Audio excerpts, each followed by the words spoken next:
What's up, y'all? My name is Coleman. Welcome to my channel. I'm gonna get into a trip report, psilocybin mushroom trip report. My first and only time doing any psychedelics, and it was a pretty profound experience for me. I had this experience about 6 years ago, and I kind of just now decided to open up about it. Growing up, nobody in my circle really messed with any psychedelics or anything like that. They were pretty demonized as something that would just make you go crazy. And so I just really had no interest in messing with them.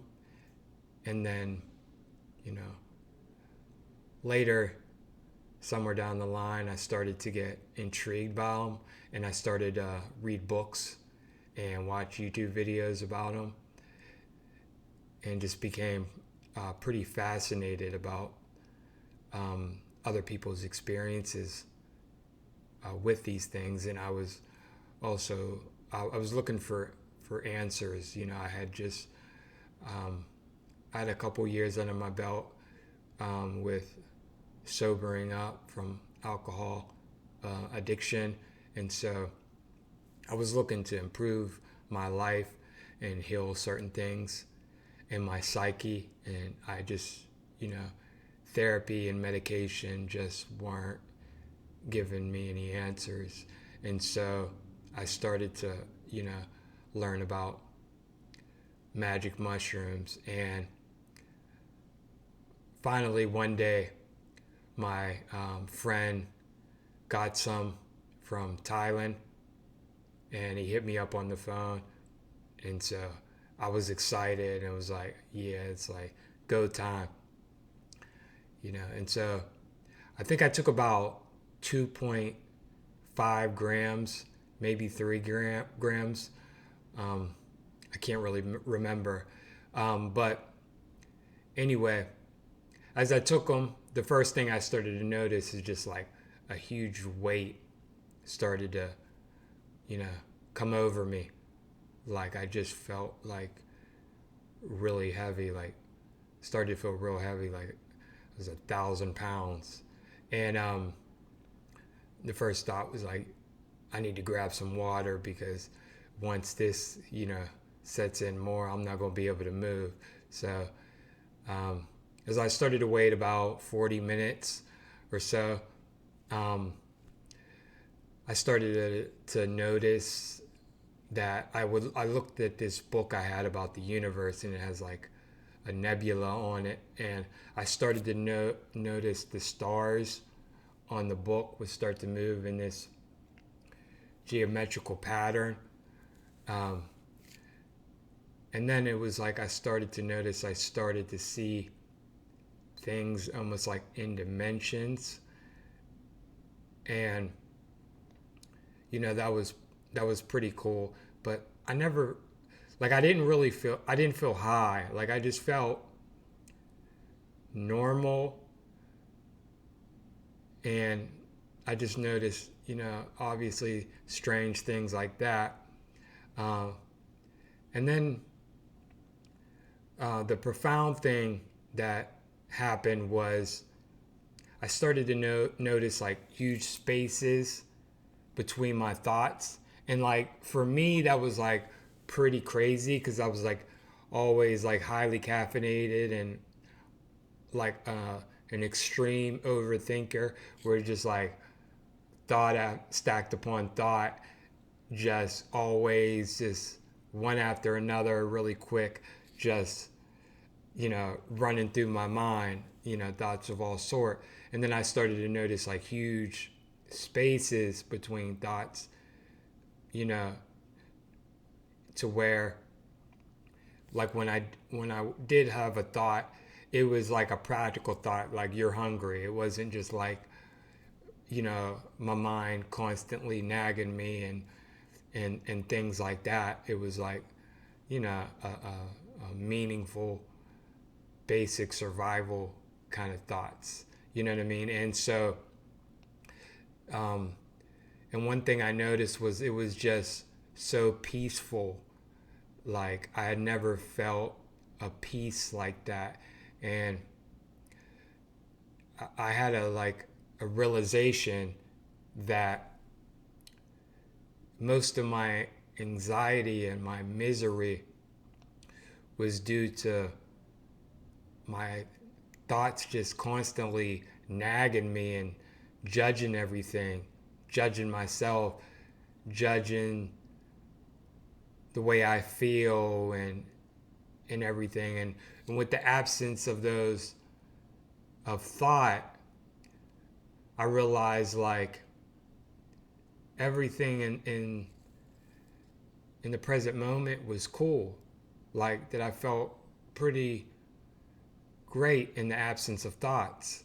And but I was always so miserable because, my mind would just feed me, you know, all these ideas of how to think about everything going on in my life and everything that I did, and you know dwelling in the past and looking to the future. And I never could, like really enjoy just being, because it was like I was a prisoner to my thoughts, and I would attach to my thoughts. And in this moment, in this trip, I was just able to be, and I was able to realize how,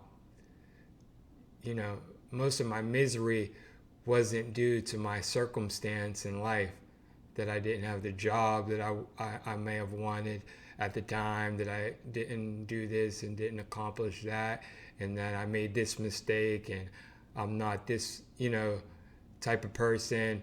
It was just, my misery was due to just my thoughts. And as those thoughts weren't there, I was able to just be, and I was happy just existing. There was no thoughts of I'm bored, um, I'm alone, and I'm this, I'm that, judging people, judging myself.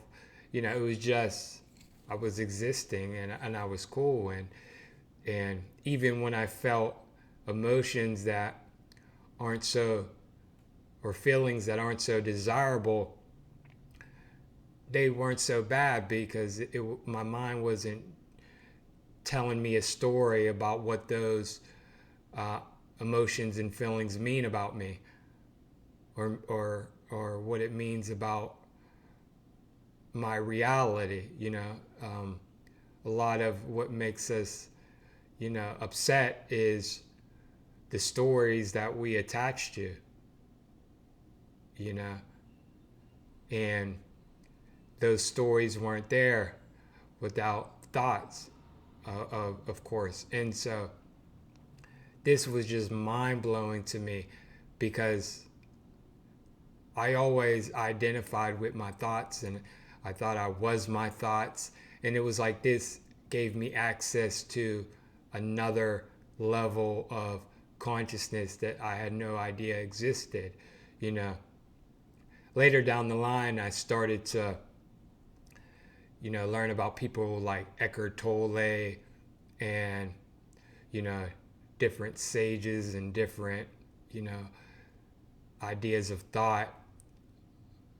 But at this moment in time, I didn't know anything about this level of consciousness.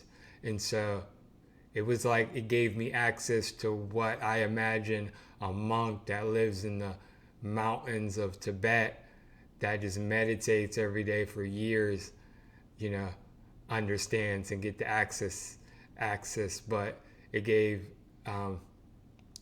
me the ability to experience this without, putting in that kind of work and time. And I definitely desperately needed it, because I was always being crucified by my thoughts. And then it taught me that, and it kind of showed me that, I'm not my thoughts, that I'm the awareness behind my thoughts. And it would just allow me to observe my thoughts without being attached to them. And I could pick the thoughts that I wanted to like follow, instead of just being kind of like a prisoner of them in a lower state of consciousness. And that a revelation I also had was, you don't have to be so attached to ideas. You can use them when they benefit, when they're beneficial and when they serve you and serve your highest good. A lot of times we get so attached to our ideologies, and they may serve us for a certain moment of time, but in another moment of time, not so much. But when we attach to them because we identify with them and we think they are us, we hold on them too long. And it's like, you could look at things in a more playful manner, like, this serves me now, but now it doesn't. But people get so serious about their ideas, that they'll kill each other over trying to defend an idea that doesn't even serve them. That's like,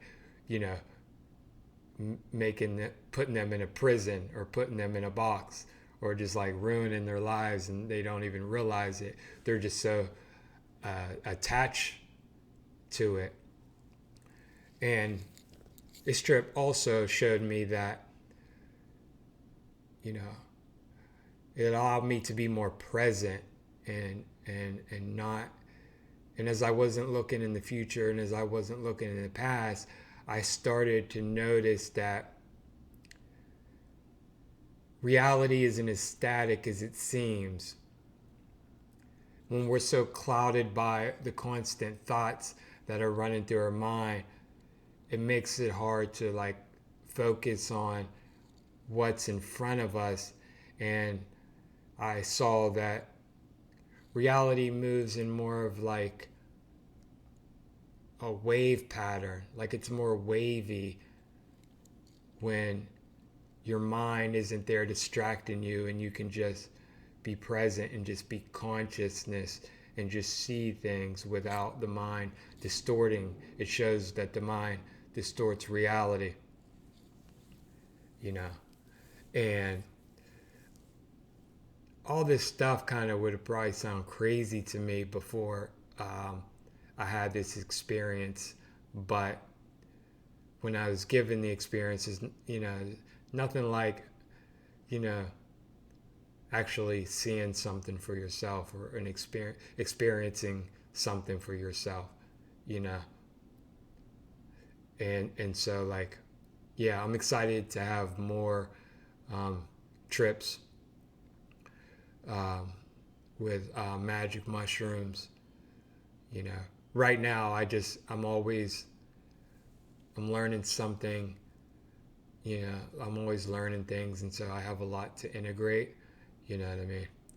It's probably not good to put, too much, but when it's time, and I integrate all the things, all the spiritual things that I'm learning, and everything, I can't wait to have another trip. And when I do, I'm gonna share it with y'all, and maybe it'll help y'all, but yeah, I just wanted to drop this video. Much love. Peace out, y'all.